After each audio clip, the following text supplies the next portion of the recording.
The pandemic has been tough on all of us, especially those that have to battle the virus by going in on a daily basis to work and to continue to live their life as if it was normal.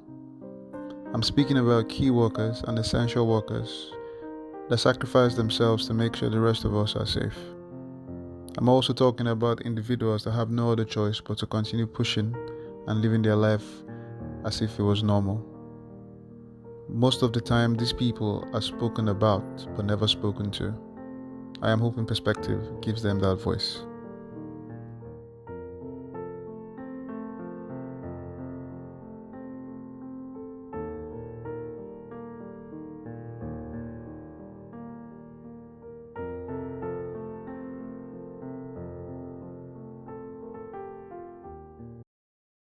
Martins. Mr. Cookie. Mr. Cookie, thank you for Sure. joining us on this Thank you for having wonderful me. Thank you for having me. perspectives. I know it's difficult. First of all, I want to give myself some accolades because people don't know how difficult it is to actually track down a ninja, a real life ninja. Because you guys are supposed to be like Swift, nobody knows where you are. But I managed to get to you. So thank you very much on this Congratulations. wonderful day. Wonderful day. So a bit about yourself, based on the fact that you're one of those that have too much talent. So a chemical engineer, fitness instructor, and now a true ninja. Please tell me how you manage to balance all this in one life. Well, it's been a rough and interesting journey. I've been through a lot of things. So university, I always thought I was going to be a chemical engineer. That was always I'm a Nigerian household. You must be a doctor, engineer. Yes. That's it. There's nothing else. But, no other vocabulary. It has to be those ones. Exactly. Yes. Yep. So engineer after high school, university, engineering, finished uni. I wanted to be an engineer. I was already looking for jobs. The first job I applied to, I got that job. But in the background, all that time, since I was young, I always had a massive interest in martial art. Always hugely interested in martial art. Bruce Lee, Jackie Chan, those guys like wrote my youth. Power Rangers. I wanted to be a Power Ranger. I wanted to be the Red Ranger. The red one. The Red Ranger. Yeah. Red Ranger. So I used to go in the back garden. I would train. I'll try kicks, try and do flips, land on my head. So always wanted to do martial art. I was always interested in it. I actually did a Taekwondo class when I was about 4 years old. Didn't do it for very long, but I really enjoyed it. My mom decided that she didn't like the instructor and she wanted to take me out of it. So we stopped doing it after a few months. But I always, the seed was always there in my head. I always enjoyed it, always looking for any opportunity I had to try and watch martial art, go up and do it, try out any move. And then when I was 14, we had this thing called Duke of Edinburgh. Yeah. In school where you have to do a lot of hiking, you learn a lot of skills, and you have to do one skill, you have to do one service and one sport. I took that opportunity. I went to mom and I said, Mom, the school has told me that I have to learn Taekwondo. I have to do Taekwondo. You have to pay for me to do Taekwondo. It's part of this. Not me that wants to do it. It's the school. I mean, it wasn't particularly a lie, but you twisted the truth. I like it. Only a little bit, just a tiny bit. Just twisted it just a bit. Spice the truth a little bit, yeah. So I saw Pamela, my sister Pamela, netball superstar. We don't need to get into that. Oh no, not yet. This is your time. This is your time. My time. So we're taking her to netball training, and we found where she was playing netball. We saw a lot of guys coming out in white suits. They're all white suits with their belts, and I was like, it's Taekwondo. It's Taekwondo. They're doing Taekwondo. Mom, I need to do Taekwondo. I need to join that club. So when this Duke of Edinburgh thing came around, I told Mom that we need to go to that Taekwondo club. Can you take me there? Can I start doing it? So I started doing it. I was like 14. As soon as I got in there, I got the white suit. I was so happy. I thought this is my home. I love this. This is my game. I'm really happy learning this. I can finally be a ninja like all these guys I see on TV. So I started doing it, and then an opportunity for a competition came up. Probably about a year into it, so I was 15. But I was a big guy. I was young, but I was big. I was bigger than all the kids in my category, so they put me in with the adults in this competition. This competition didn't turn out to be any competition. It was the British Championships for that grade. So from everyone, straight away, your talent was that high. They tossed you straight away. Yeah. So I was fighting guys that were older. I was fighting like men. They're all like 17, 18, 19-year-olds. Even though I was 15, I was bigger than all the kids in my category. So they put me up in the next category. And then in that next category, there was no one that was my belt. So I had to fight everyone in their belts above me. So straight away, I'm shitting myself, to put it politely. I'm thinking, damn, these men, they're gonna eat me. I've never done a competition before. I've hardly fought anyone, but okay, let's do it. So they put me in the competition, and it was the national championships. And one guy came to me and he said, "Why they're better than you?" And I said, "Because they're men." I was like, "Are they bigger than?" He goes, "Are they bigger than you?" I went, "Yeah, a bit." He was like, "But you're quicker than them." I didn't know I wasn't quicker than them, but he told me I was. And he said, "You're more skilled than them. I've seen you kick. You can kick better than them." He hadn't seen me. He hadn't seen them kick, so he didn't know. You know, But in my head, this is the part of that movie where yeah, you're a bit down, and then there's a voice that yeah, just comes from the nowhere. voice comes in. Yeah, You're living the dream. I living the like dream, it. and then the light just sparked, and he just said, "Just go in, breathe, relax, and have fun." And then so as soon as I stepped in that ring, I just went, and I remembered why I loved what I'm doing, why I love the sport, what's fun. So I did. I went into the tournament. I relaxed and I fought, and I ended up winning the competition. I won the whole thing. First competition, British Nationals. So I was like, damn, I like this. I think maybe I'm good at this. So from then on, I started competing. I was winning competitions in like this is a non-Olympic style of Taekwondo. Yeah. Won a few competitions. Went and did Kung Fu. When I went to university, won a few competitions there, and then I transferred to Olympic style Taekwondo when I moved to Liverpool. So bear in mind, if we take the story back, when I said university was the chemical engineering was always the focus. That was still the focus. I was always wanting to be a chemical. I was always going to be a chemical engineer.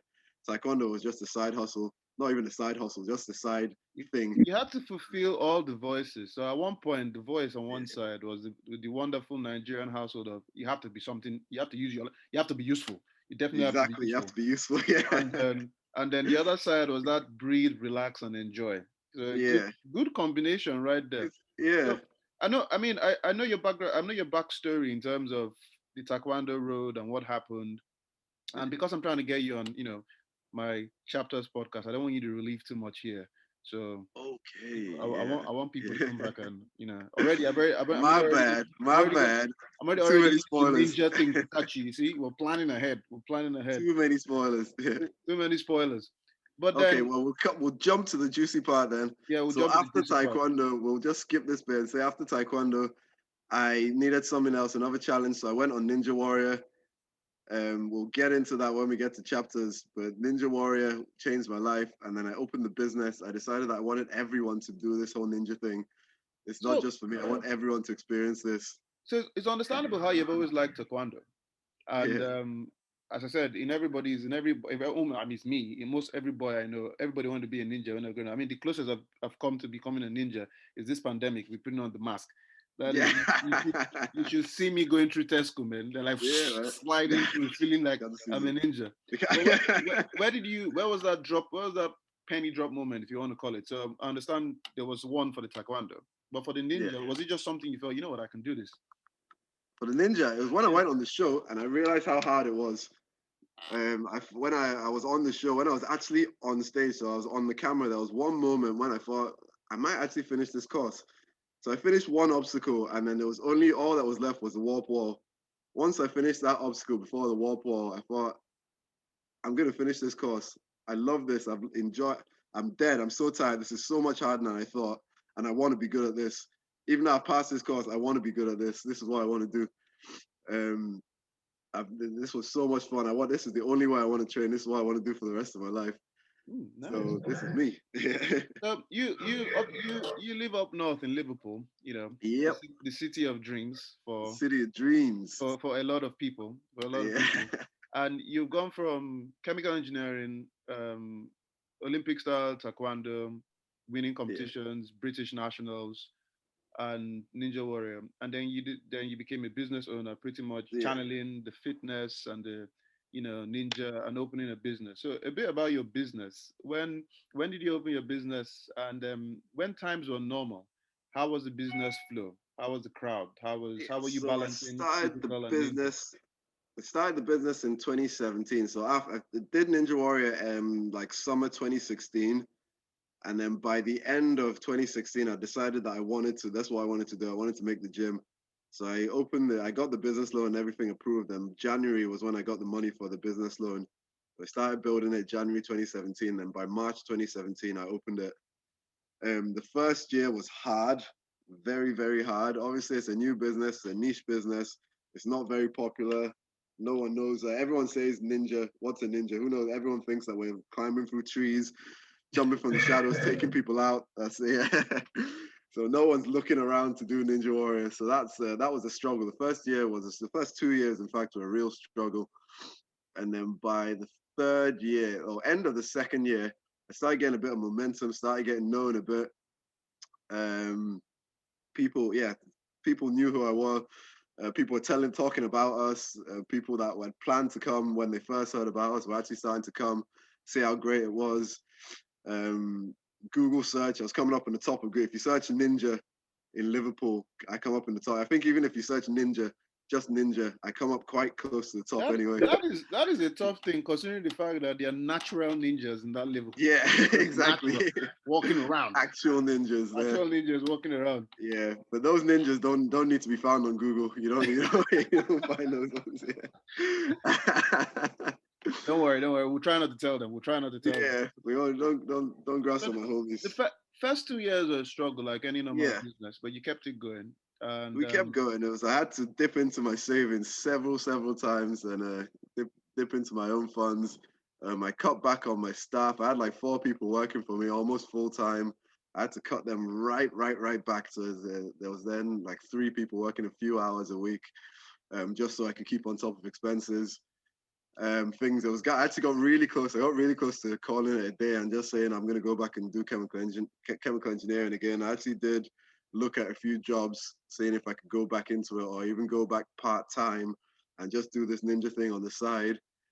So it was a bit close. But then when we got to 2018 or to end of 2018, 2019, things started looking up. So the end of 2018, numbers were going up. 2019 was incredible. We got into January, so that, everyone, New Year's resolutions, we're going to get fit, we're going to try new things, we're going to enter all these races. Sorry, not 2019, 2020. Enter all these obstacle races. I'm going to train there every day. I had loads of people take out memberships. Business was booming. I was like, yes. This is it. I'm here. Enter. Mama, I made it. And then come March. March was incredible. So February was good. March was brilliant. The start of March. And then we start hearing rumors of this virus going around. Lockdowns are going to happen. People are start getting sketchy and people are going, but you're not going to close, are you? You'll be fine. You're not going to close. You'll be fine. And then March, I forget. I think it was like the 15th of March or something. Somewhere, one of those dates when Boris came out and he just said, all non-essential businesses must cease immediately. It was on a Friday. I remember it well. There was like 12 people in the gym, and the announcement came out, and I was like, nah, we're not going to have to close. We're not going to have to close. We'll be fine. I'll stay open. And then we just got by law, all businesses must close as soon as possible today. I was like, damn, man. I had like 20 people booked in for that Saturday. Wow. So I had to tell them all that they can't come, close the door. And then, so that was... Things have been particularly great for Liverpool in the sense that even when things went back to some sort of normal and the tier system, Liverpool was in and out of the higher pumped into tier 3. Tier 3. Then even at that point, businesses like yours couldn't stay open. So now the question is, in terms of, you mentioned when times were normal and business wasn't flowing, you had to go into your savings. Yeah. Now that the whole pandemic, what support have you gotten in terms of the government? So this is a bit of a sore one for me. So there was all the talk that Rishi was saying about all the funding that's going to be available. There's going to be millions of pounds available. There's £10,000 business grants. They're not repayable to all businesses that are running and affected by COVID. So I was like, okay, 10,000, that will do me. That will get me through this. Applied for it, nothing. Applied again, nothing. Applied again, nothing. I was like, what the hell? So I actually got in contact with the local city council, and they said, because your business is in the building that your business is in, is a rated property. and there's 1 rating on that property, even though there's 3 businesses. So my landlord got the £10,000 loan, Well, you and didn't. and the 2 other businesses in the building they got nothing. So Wow. like, wow. I spoke to my landlord and I said, yo, what's this about it? And he's like, yeah, I got the loan. You should apply for it. I was like, I did apply for it. I didn't get it. And he's like, oh, okay. Oh, maybe it's because I didn't declare there was 3 separate businesses when I started up. So there's me thinking, okay, so you've done me on that. Pretty much. Are you gonna help me? Can you hook me up a little bit? And he's like, yeah, okay. Tell you what, I'll drop a little bit off your rent, and then while we're going through this, and then we'll discuss everything when we come out the other side. So I'm like, yo, this So isn't. the support system available is actually helping your landlord, but is that It's helped my landlord and not me. Yeah, there's nothing to help you as a business. yeah, yep. So eventually there was a little. They said they called it the supplementary support grant. They said that anyone that didn't get that first grant is entitled to some support based on their business, their losses, projected losses, and the staff that they hire. So I thought, okay, this will good. At least cover my expenses for a bit of my expense and a bit of my lost earnings. And it was actually £2,000, £2,300 it was they gave me. So for the whole length of the lockdown, so that would probably cover maybe a little bit of rent. So I'm still losing money because of that. Luckily, I managed to keep a few members on. I did online classes and things, and a few of the members stayed on. A lot of them, I probably lost about 60, 70% of the members over the whole course of the thing, but at the start of it, a few members stayed on.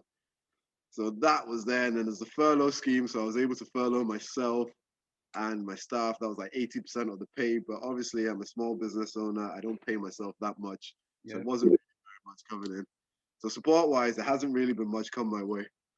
Not all the billions that they've been claiming is out there available.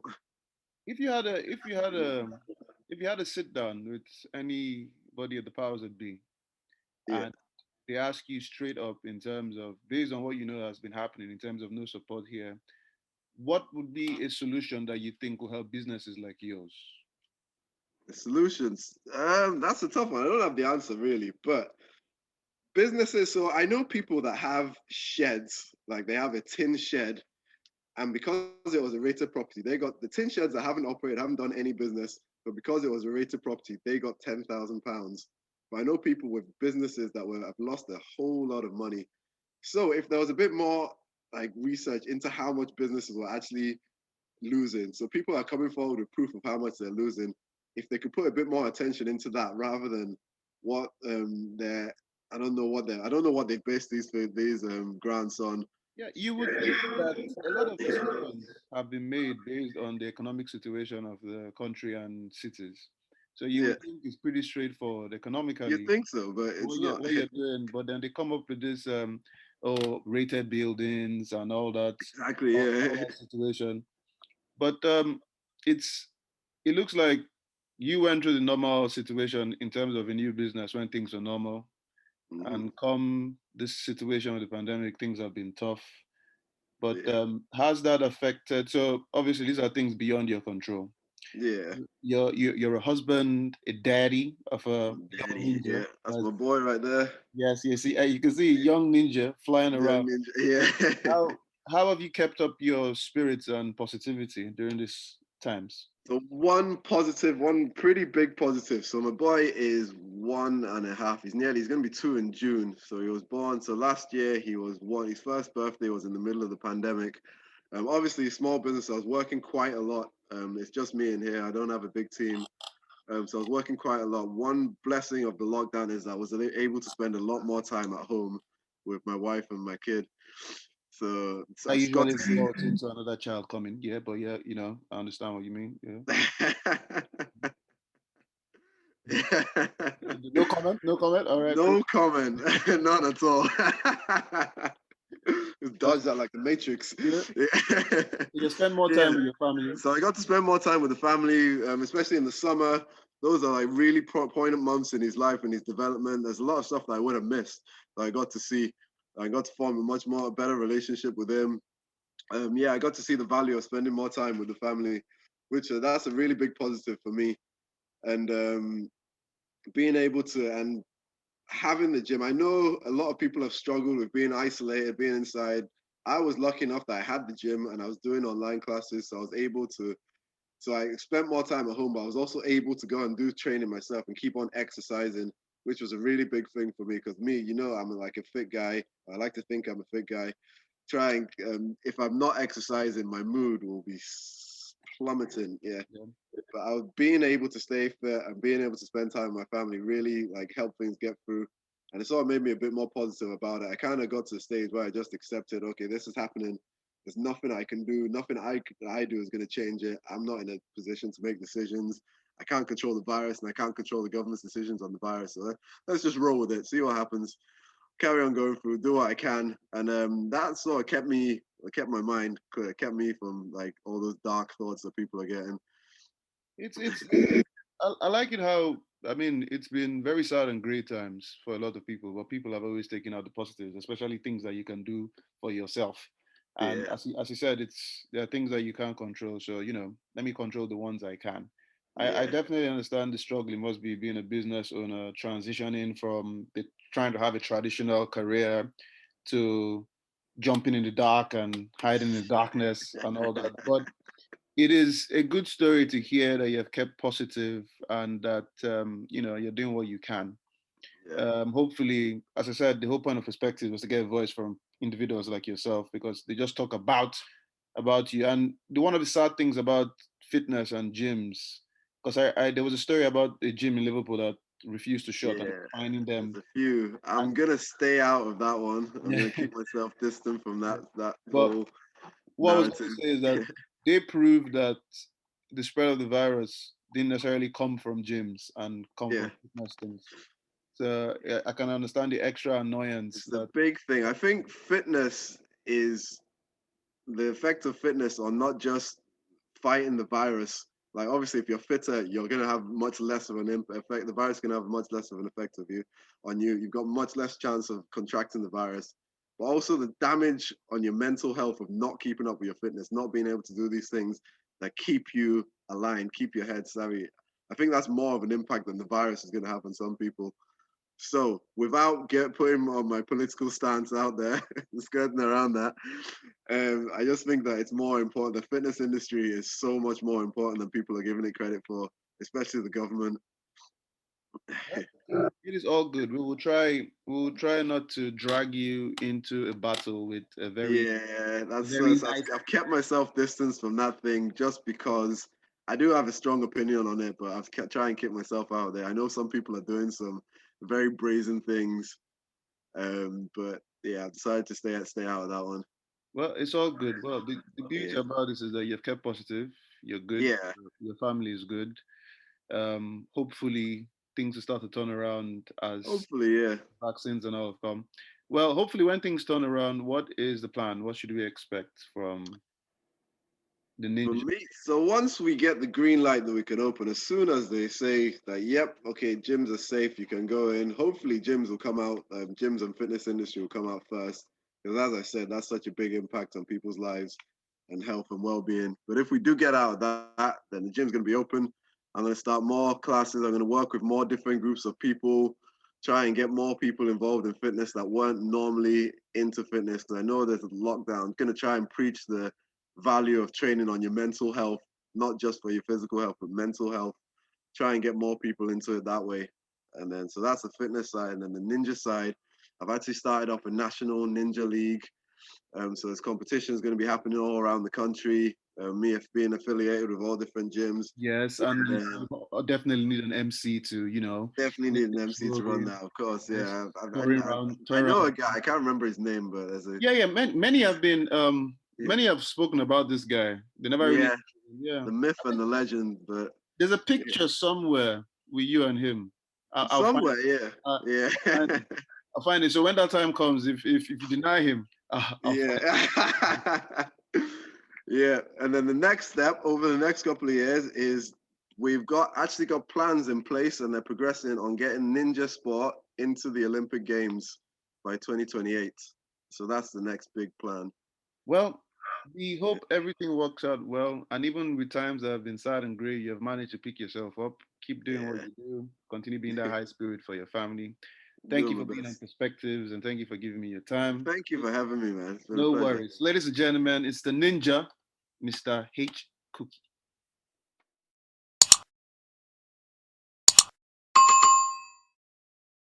Ahau,